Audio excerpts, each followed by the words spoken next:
Welcome to Power Your Life Today. I'm Kristy Jo, mind and body strategist, and today we're talking with Sean Douglas. He is a U.S. Air Force veteran, a certified master resilience trainer, professional inspirational speaker, and author with over 10,000 hours of speaking and training time. He inspires the uninspired and motivates you to live your brand so that you can grow personally and professionally. Sean spent 4 years as an Air Force basic training drill instructor where he developed over 600 young men and women into military leaders. Not surprisingly, he is energetic and passionate about inspiring others to succeed. Sean's interactive training develops the participants' skills in the mental, physical, social, and spiritual domains of resilience and leaves them better equipped to manage change effectively. He is the author of the book, Decisions: The Power to Overcome Self-Defeating Behaviors. All of his contact information will be linked up in the show notes. And you guys, I loved talking with him. So you are in for some great resilience training. We're going to be talking about coping skills to prevent suicide, taking control of our situations, and developing a mindset of resilience, power to overcome self-defeating behaviors, something each day that you need to start doing for 66 days that's going to help you beyond all belief. The number one self-defeating behavior that everybody does and needs to stop, and how to become a master of meaning. Now, by the way, if you're new to Power Your Life Today, I'd love to share with you my free audio tracks to help you plow through resistance over at poweryourlifetoday.com. Whether it's emotional, mental, or spiritual trials, mindset coaching is where we find solutions and begin making more progress. So these audio tracks are going to help you channel through that and get you right back going again. Again, that's poweryourlifetoday.com. We're so glad to have Sean here with us today, so let's rock and roll. What is your why? Why do you wake up each day? Why do you do what you do? What keeps you going when you're down? Well, my why is very simple. My why is that I want to impact as many people as I can, because I didn't have a lot of that growing up, but I didn't have a lot of it through my teens and early adult years. And I almost took my life at one point. And so this is my new lease on life. This is my way of giving back, because at some point, you just can't give up. And because I almost gave up and I was on both sides of it, I lost a friend to suicide and I almost took my own life. So I'm on both sides of it. And that is my why. I wake up every day to make a positive impact difference in the lives of everybody I know and everybody I meet. Well, and that's quite the incredible story. I actually am the sister of somebody who took their life. And wow. I think these days, suicide is such a prevalent thing that we're experiencing in our society, right? And I'm curious, why do you think that is? Is it that there's some sickness in the air? Are we not navigating difficulties? Or where do you think that this statistic rising very quickly is coming from? It's the coping skills. A lot of times back in, like we think of the old days, it's like the 60s, 70s, 80s, whatever. When our grandparents were growing up, you made it happen no matter what, because you had to. There was no other option. My grandfather dropped out of school when he was in 8th grade to help out his family. That's just how it was, And then our parents said, well, I'm going to be a better parent than my parents. And then we say, I'm going to be better parents than my parents. And then and that cycle of I'm going to become better parents that sometimes messes with the kids and says, well, my mommy and daddy gave me everything and I don't ever have to work for nothing. So, you know what I'm saying? But the coping skills are not there, because everything is so easy. The instant gratification world says that we don't have to work hard for anything. I don't have to order Encyclopedia Britannicas. I don't have to wait for internet to dial up, 3 or 4 times. So the patience of waiting for the prompts for AOL, are gone. It's like I just open up a computer and hit enter. Oh, I'm up. Look, I'm on the internet. Okay, let's do it. It's the people's patience level is like zero, and the attention spans of people are like zero, because it's an instant gratification world, and it's just messing with people. Yeah, absolutely. So, how in a world that is going that way, where everything is instantaneous, we want things right now, how do we step up and we start actually taking control of the situation rather than just going with the flow? How do we challenge this? Personal development. It's all about your ability for resilience. I'm a resiliency trainer, and so as a resilience trainer, I teach mental, physical, social, and spiritual resilience skill sets. So out of those skill sets, it basically comes down to you having resilience, which is basically your ability to withstand, recover, and grow through the face of adversity, stress, and life's changing demands. That's all it is. And some people's resilience, when they hit a wall, they're like, oh, I'm done. I don't want to do this no more. And they quit and they give up because when something gets hard, they just run away. You know, my grandparents, some of my uncles, and they would tell us, like, man, you just broke through the wall. Like, you didn't have an option. We didn't have another way. You just did it, you know. And so Eric Thomas, who I follow, amazing motivational speaker, says, you'll be successful when you want it as bad as you want to breathe. Then you'll be successful. Absolutely. And it all comes down to resilience. It does. Well, and where you've developed so many young men and women into military leaders, I think that's such a unique background that you bring. So what sets, I mean, to be a leader in the military, you've got to be tough as nails. Yeah. I can't even express my brother that took his life. He actually, he had been military, and we don't know how much of it was PTSD versus addiction versus life scenario, everything.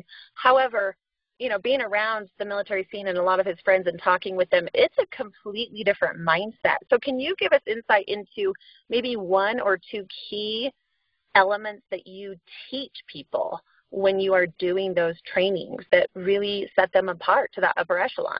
So the number one thing that I teach is all about, it is the first step, is to cultivate an attitude of gratitude. I wrote a book called Decisions, The Power to Overcome Self-Defeating Behaviors. And inside of that book, I go through the main self-defeating behaviors everybody has, but the two that are most prevalent in people are, and the number two one is counting other people's blessings instead of counting your own. Like, why does that person get that awesome car? Well, how come that person has a smoking hot wife? Well, how come that guy is like a multimillionaire? Like, what are they doing to live in that house? I want that kind of house. What do I got to do?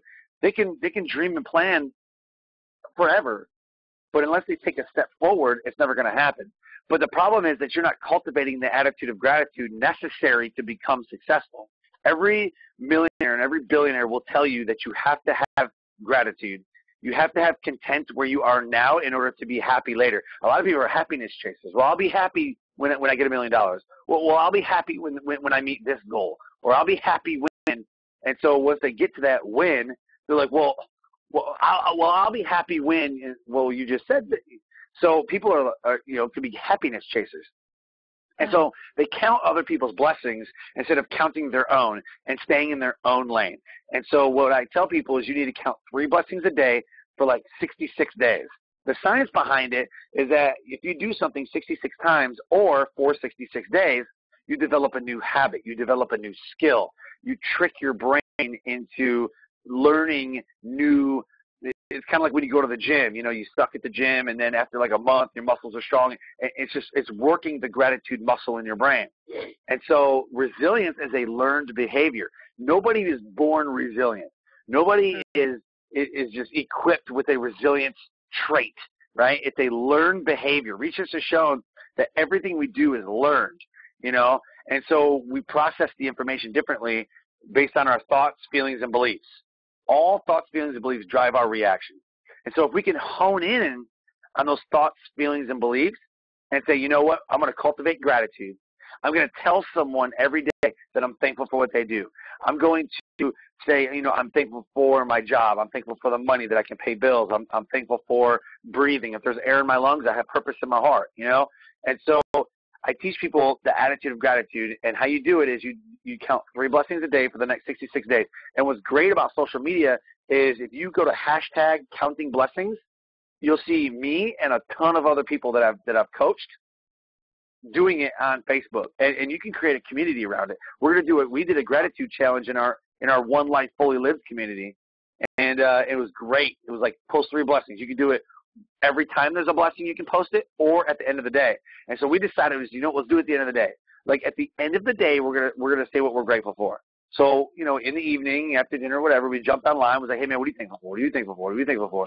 And it was amazing. It was like, well, somebody helped me out with work because of whatever reasons. Cool, man. Hashtag counting blessings, and then hashtag day whatever you're on. So it's just that gratitude challenge. And then the number one self-defeating behavior that everybody has, I don't care who you are, everybody does it. Everybody. 100% of the time. Not an option. Everybody does it. Here's what they do. And I'm guilty of it, and I'm sure you're guilty of it. Everybody's guilty of it. Is you compare your chapter 1 to somebody else's chapter 20. Especially as like a new radio show host. You know, I'm looking, I'm like, man, how come I don't have a ton of followers? Like what can I do? And then I'm listening to these podcasts. I'm like, man, this guy's got like 1,000 followers. Like, I wonder what they're doing, you know? And you may not even negatively be comparing, but you're definitely comparing. You're like, wow, I only have 100 listeners, and this guy's got like 1,000. Oh man, I must suck, you know? And so well, and either, yeah, everybody does it, you know? And so when you compare yourself, because someone in let's say you're in a job or you're owning a business and you're, you know, whatever, when you're first starting out, you know, you're failing, you're like, man, I just want to give up. Like, this is tough, you know. But somebody else has been doing it for 5 years. They're like, man, how come you're so successful? You know, and every single person will tell you that is successful at what they're doing. They will tell you, I made the mistakes in the first 2 to 3 years of my business and failed epically at everything I did. You know, and if I didn't fail in the first year, I definitely failed in the second year or the third year. You know, but you make the mistakes. So how to combat that? You got to get a mentor. You got to get a mentor, and it's so important for you to get a mentor. 100%. And a few things that I want to kind of go back and review that you've gone over. First of all, giving us that very tangible item to do. Hopefully our listeners caught that. Every day for 66 days, writing down 3 blessings. What we know, right, is the prefrontal cortex. The things we focus on enlarge. Those things stand out to us more, so it's going to, if we're negative, it's going to attract more negativity. If we're positive and great and grateful, it's going to attract more gratitude into our lives. And that happiness doesn't have to come at some finish line. It's right here and right now. So definitely appreciate you sharing that with us. And then giving us insight into how resilience is bred and developed. We aren't born with it, but that we are cultivating it. And that in order to develop it, what I'm hearing you say is you got to have the hard knocks. You got to fail. You've got to have those disappointments, those difficulties, and push through those. That's how we develop resilience. Hi, I'm Kristy Jo, founder of Body Buddies, a body transformation company. I want to help you transform your life into a healthier and happier you. I've already helped thousands of people change their lives. Go to powerfoodslifestyle.com to get your free copy of The Power Foods Lifestyle. This book will help you change your relationship with food, teach you strategic eating for fat loss and more energy, and help you eliminate the all or nothing diet approach. What do you have to lose besides the weight? Get your free copy of The Power Foods Lifestyle at powerfoodslifestyle.com. So I'm really curious, you know, I hear a lot about how we develop mental resilience, but something that you have a specialty in is helping people develop this spiritual resilience. So I'd like you to share with us what that is and why it's so important for us. Spiritual resilience is your ability to strengthen a set of beliefs, principles, and values that you already have. So everybody has values, you know. So what do you value? I'd say family, first and foremost. My family is the most important thing to me. 95% of the people will say the same exact thing. They'll say family, either wife, husband, kids, you know, and that's awesome. Other people, there's like 2% of people say money, like, oh, I value money. I'm like, oh, okay, let's take it further. Let's. I mean, everybody loves money. Like, don't get me wrong, but let's go further. Like, what is it about money? You know, and so so when you peel back onions, I love the spiritual resilience. When you peel it back, you get deep. And I've had people cry in my class, and they're like, I didn't know. I'm like, man, you got to peel that layer back, and you just keep on peeling and peeling, and it gets uncomfortable. It really gets uncomfortable. And so when people say money, I'm like, well, what can you do with the money? Oh, I would impact so many people. And I was like, okay, so you don't necessarily impact the money. So you don't value the money, you value people, or you value the impact that you can have. So the positive impact difference. And they're like, yes. I'm like, cool. Because our greatest gift that we could ever give away is the positive impact difference in the lives of everybody that we can make. You know what I'm saying? So we have a gift to impact people in such a positive way that it changes their life. And at the end of my life, I want people to say, I didn't give up because of you. Because of you and your impact in my life, I am different. That is what I want at the end of my life. If I could just have a couple of people say that to me, I would be complete. And so with spiritual resilience, there's a lot of, man, I could talk to this forever. Like, resilience is my passion, especially spiritual, because spiritual resilience has nothing to do with religion. Now, there's aspects of it that you can connect to religion, but it has nothing to do with religion. It has everything to do with the fact of your warrior spirit. It is all heart in spiritual resilience. It is your inner strength. And so when I talk about strengthening a set of beliefs, principles, and values, I said before that what drives our reactions is our thoughts, feelings, and beliefs. And so we talk about values. You know, if you want to find out what somebody values, go back 30 days and look at their calendar, and go back 30 days and look at their bank account. Time and money are two things that people will willingly never give up without something in return. I call it the WIFM mentality, WIFM, the WIFM mentality. What's in it for me? And so with spiritual resilience, it is basically strengthening those values. And how do you strengthen the values? Well, let's think about this.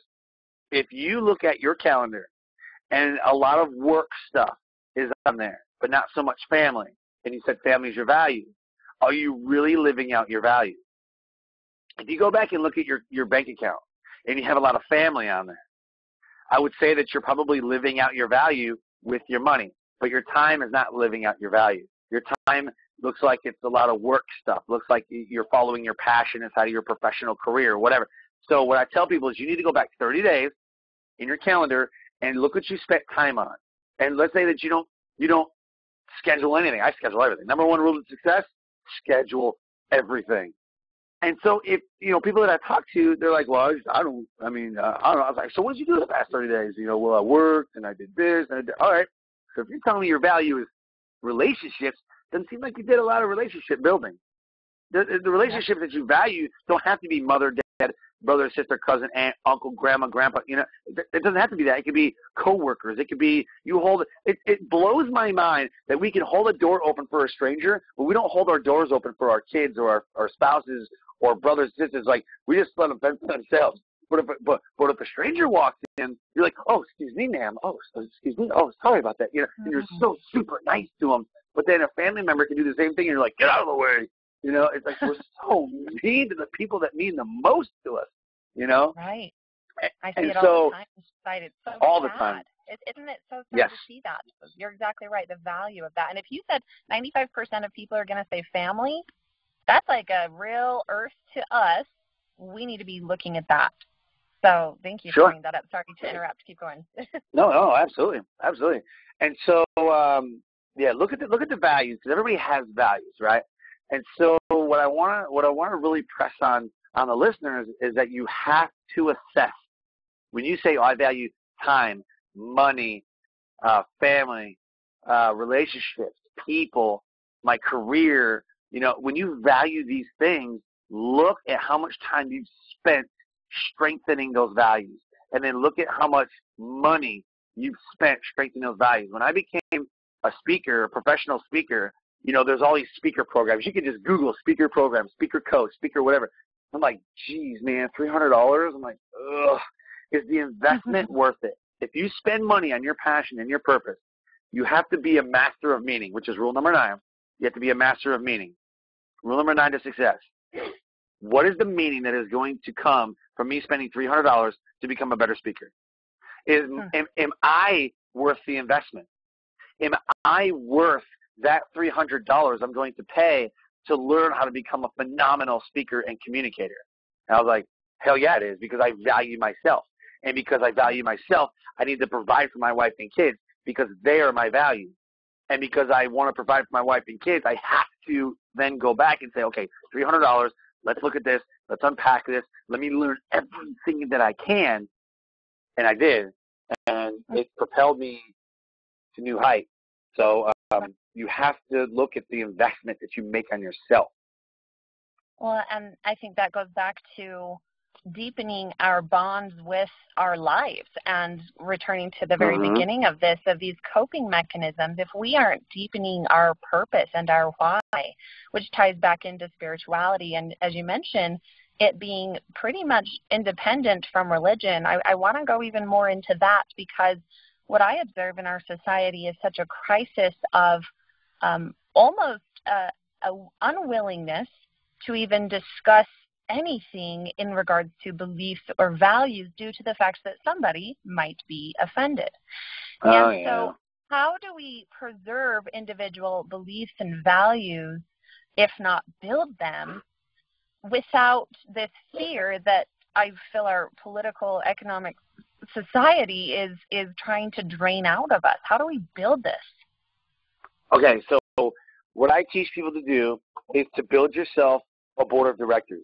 If every major company has board meetings that talk about growth and sales and direction forward, and then they have every major CEO has like board like meetings and has a board of directors that directs the company, not only the CEO, but directs the company. Why are we not doing that for our life?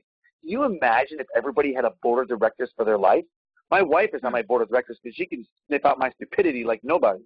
You know, my mom is on my board of directors because my mom has been around the block. You know, my mom is circling the block right now. You know, like she's been there, done that. Like she just knows. So why would you not have? It doesn't have to be mom and dad. It could be your aunt and uncle. It could be whatever.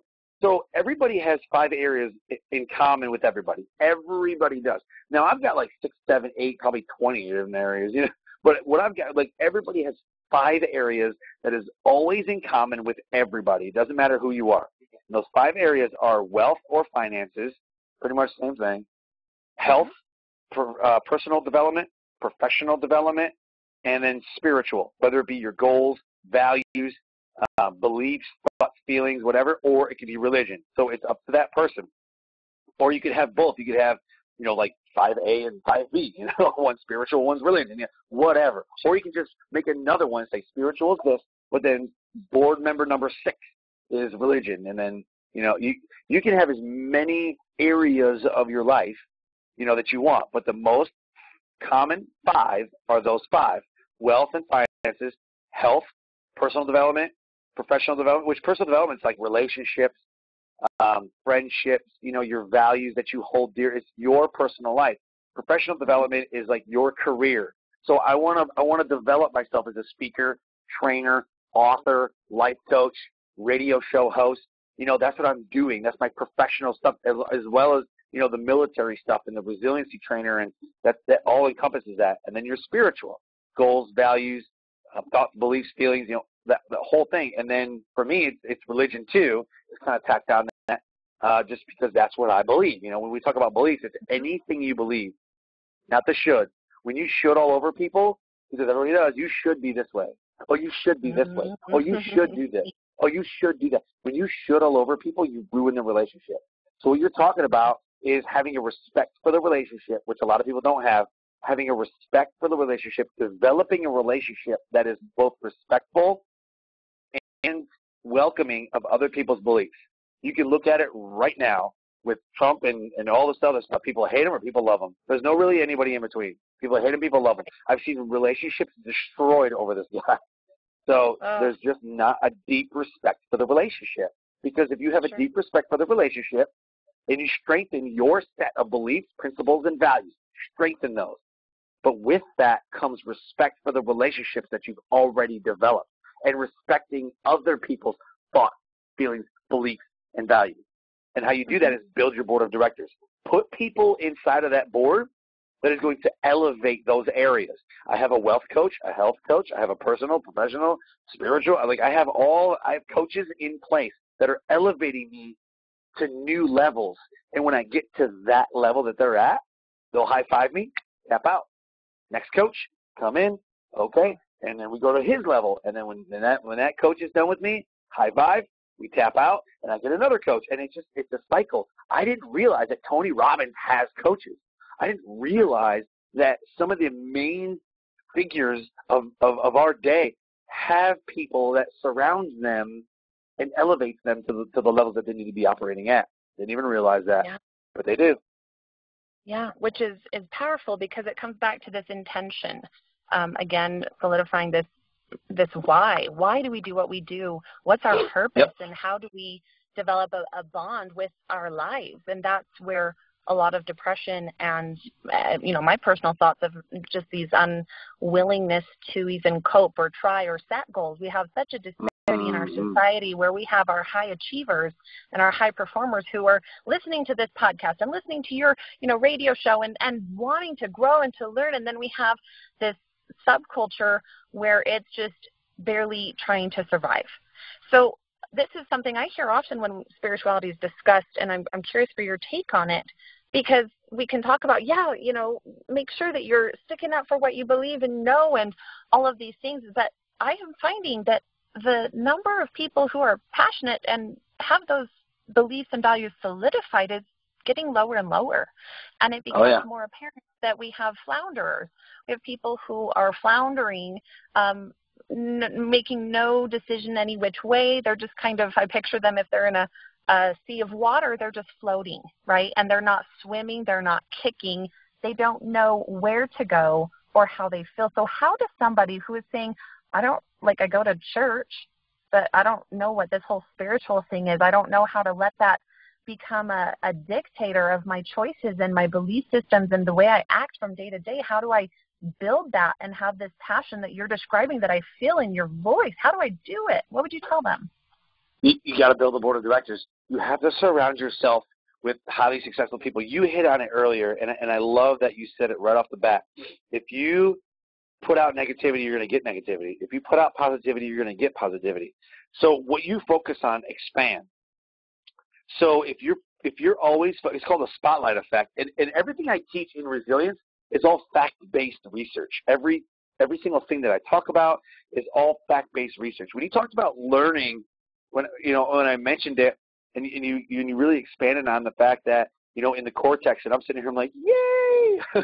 Like, I talk about that stuff, and yeah, right. I'm like, yes, and so what I talk about in my resilience class is the London cab driver research. And so the London cab driver research, they took 20 London cab drivers and MRI'd their brains, and they took 20 other random people and MRI'd their brains. And they looked at that part of the brain, that cortex, that was your GPS, navigation, direction, and it is super enlarged in the London cab drivers and not in the other random 20 people.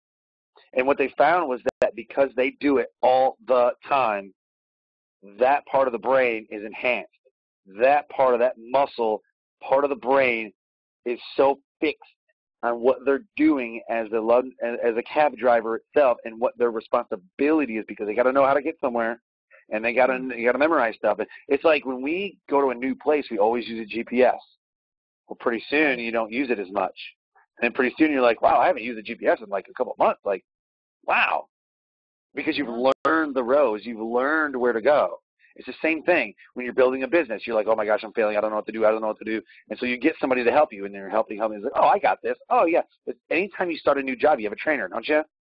And so that trainer takes the training wheels off little by little, and they're like, okay, you got this. Okay, oh, great job. You got this. Yep. Oh, dude, you don't even need me anymore. Go. And so it's like that with resilience. It's a skill that you have to cultivate every single day. Every day you gotta learn how to become resilient. It's a process.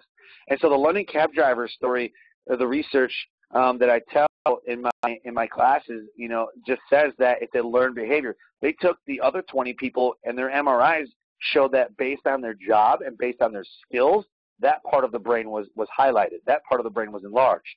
And it just goes to show that everything we do in life is learned. You are not born with the racism trait. It's a learned behavior.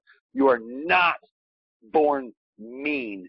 It is a learned behavior. You are not born, like all of the self-defeating behaviors that we have, those are coping skills that we either have or don't have. When people are comparing their chapter 1 to somebody else's chapter 20, it's just them saying that, well, I'm feeling low about myself, and I need to make myself feel better. So I'm gonna lessen that person who's next door to me or whatever, who's got this fancy car and the fancy house and the smoking hot wife or the amazing husband or the kids or whatever. I'm gonna lower them in my mind to my level, because ultimately what happens is that people live in the reality of others' thinking. How I think about somebody, sometimes that person will live in my thinking. And sometimes I will live in the reality of what others think about me. And that is a horrible way to live. People live in the reality of what others think about them. That is a crap way to live.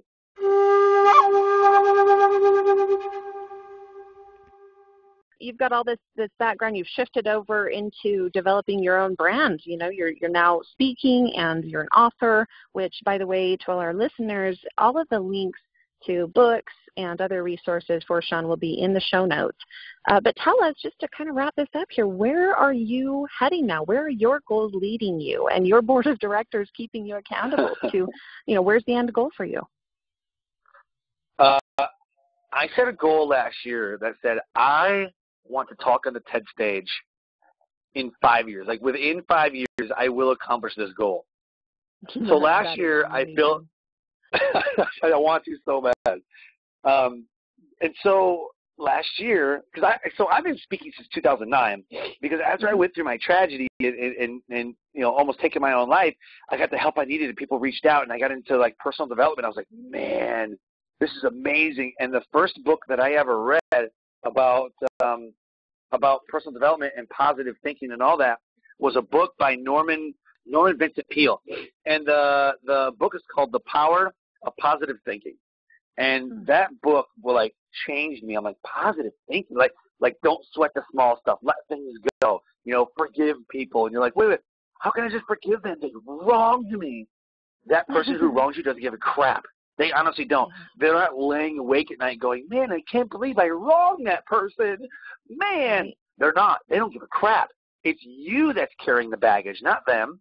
It's you that's giving power over, letting them get the power over you, not the other way around. So when you forgive them and say, you know what, and you don't even have to tell them, you're like, you know what, forget it. Forgive and forget. I forgive that person. It's fine. For whatever they did. I'm not saying it's going to happen overnight. I still think about things that happened a couple of years ago that I thought I had a really great friend and stabbed me in the back, and it comes up every once in a while, like, man, like something will remind me of it. I'm like, oh man, like kind of miss that guy. Like, I wonder what he's doing, kind of, what's he doing in life now? I don't want to like wish bad stuff on anybody, I just want to know what he's doing in life, So you're like navigating it in a way that is like, okay, it's not that you have totally dismissed it, but you have a certain way of coping with it, right? That's what I've accepted it. And that's what the worst part about it. You have to. Rule number 9 in the rules of success says that you have to be a master of meaning. You give meaning to every single thing that happens in life. If someone backstabs you, you can have the meaning of, oh man, I suck and I can't believe they did that to me. Or you can say, you know what, that's a bad person and I don't need to be around that person.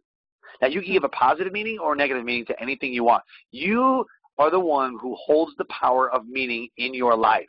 So if you are struggling to find meaning in something, just assign meaning to it and move on. It's accepted. And so it's a powerful, powerful thing when you can accept things, just assess what happened, accept them, and move on forward and not carry the baggage. Because people will put an address on that baggage and they will plant a mailbox and say, I live with this baggage and I live in this regret and I live in the past of wrongdoings and people who have stabbed me in the back. And that is a horrible way to live. And so you just need to accept it, move on, because every day is a new day. Every day is a new opportunity to live out your values. I call it living your brand. When you find opportunities every day to live out your values, you'll never work a day in your life. You'll never want for anything a day in your life. When you find opportunities to live out your values, I call it living your brand. And when you live your brand, I want people to do this in such a way, in such a powerful way, that their character speaks so loud that people can't hear what they're saying. And that's what I'm trying to do every day. I'm trying to be better than I was the day prior. Whatever I failed at, whoever I made mad, whoever I wronged, or I accept it. I'm sorry, and so today I'm not going to do that. And if I could just be better than I was the previous day, it's one step forward to becoming amazing. That is my ultimate goal in life, is to be better than I was the day prior and become a phenomenal speaker. And I want people to be sick of me. Like, I'm not even joking. I want people to be like, God, I'm tired of hearing about this guy. Like, that's what I got a speaker friend of mine, amazing, oh my gosh, amazing human being. He would be awesome for your show. His name is John Vroman, and he's the founder of the Front Row Foundation. And he wrote a book called The Front Row Factor. And him and I were having this discussion, and we both agreed. It was like, I would love to be hated. Like, that would be so amazing. like people look at you and they're like, that guy is so positive, it makes me sick. You know, because I told them, I said, a couple of days ago, somebody told me, it was like, man, I'm so sick of seeing your post. Like, what are you talking about? It's like, all I see on your Facebook is like, God this, and be positive this, and set goals this. He's like, it's so annoying. I'm like, how is that annoying? Like, that's how you need to live your life. He's like, I live my life, you know, my own way. I'm like, hey, man, you seem kind of bitter, so you continue with that. But if you want to live if you want to live an epic life, then follow what I'm doing, because I live an epic life. I live front row moments every day. Me and John Vroman talk about this. So his Front Row Foundation, he takes terminally ill patients to any front row event that they want. So he took a 16-year-old kid with brain tumors to a Denver Broncos game and got to meet Peyton Manning and all that stuff, and then a couple of months later he passed away. But that's what he does. This is his foundation, that he takes these terminally ill patients and he took a 4-year-old to meet Kelly Pickler or Kelly Clarkson or one of those, and then died like 3 months later. You know, and it's like everybody was like, oh my God, and they were like singing together, and like for that moment they were living life in the front row. When you go to sporting events or anything and you're in the front row, you're having a very different experience. And so him and I are both in agreement that you have to live a front row life. Every moment is a front row moment, and in order to do that, you need to be a moment maker. And that's what I want to be. I want to be a moment maker for everybody. And you do that by cultivating your attitude of gratitude and telling people, you're on my board of directors. Like you right now, you're on my board of directors, and you and I are living in each other's front row right now because we're having this moment together with no one else. This is our front row moment. And you are on my board of directors because I know another person who is doing podcasts and radio shows, and like I started following you and what you're doing, like LinkedIn and Facebook, and I'm like, this is awesome. I'm meeting a like-minded person. You're on my board of directors. Whether directly or indirectly influencing me, you're on my board of directors. And I tell people, I'm like, you're on my board of directors. Like you are becoming an influence in my life, and I want you on my board of directors. They're like, okay. I'll show up. You know? I'm happy to help. And I think that's really where the value is, and hopefully what our listeners, I know they're pumped up like I am. Just your energy is contagious, and you definitely are living your brand. You are living fully, and this, this front row moment for both of us and our listeners right now is, if we're feeling something, it's action time. It is, what are we going to do? It's not like, oh, that was so inspiring, back to life. It's what do you change? One thing, I mean, for me, I know the gratitude thing stands out huge for me. Why am I not doing something like that? Boom. I made the task in my brain. Starting today, we do that. So listeners, because of this show and this episode that Sean has been so willing to share generously his wisdom and his knowledge with us, what will you do? What will you go out to power your life one step better, to live a life of more value and service and love? This is about deepening our reasons, deepening our whys, and becoming people of impact. Like you said, it's not about just getting through. It's about, if you want to live, what was the word you used? An epic life. I mean, what is epic is huge. That's an incredible word. So one last takeaway for our listeners here, Sean, what is the last thing you just want to just pound in their brain before we say goodbye? The best nugget of knowledge that I could ever give somebody, it's so impactful, right? You have to live your brand. Whatever your brand is, you have to live your brand, because the greatest gift that we can ever give away is the positive impact difference that we can make in everyone's life around us. Jim Rohn says a rising tide lifts all ships. And so if we can elevate everybody around us, it is so huge. Zig Ziglar has a quote that says, if you help people get what they want, you'll eventually get what you want. And it's not a selfish way, like, well, I'm going to help you because I want what I want. That's not what he's saying. What he's saying is that when you help people, they will return the favor, or you'll meet new connections, or you live by example. When you live by example and you live your brand, you create those moments. You create the way that people want to follow and live their life. So when you can be that beacon of hope It is powerful, and it is addictive, and it is an amazing feeling. So powerful. Well, Sean, thank you for your time. We so appreciate it. And to all of our listeners, go out there, power your life today, and be that person of more value, more love, and more service. Thanks so much, Sean. Thank you for having me. If this resonated with you, please share it with one person who comes to mind. Investing in yourself is the best investment you're ever going to make, because when you improve your life, everybody around you improves their lives too. Subscribe to this channel so you are really sure to catch our next power session together, so you can continue to power your life to one of more service, value, and love. Until then, power your life today.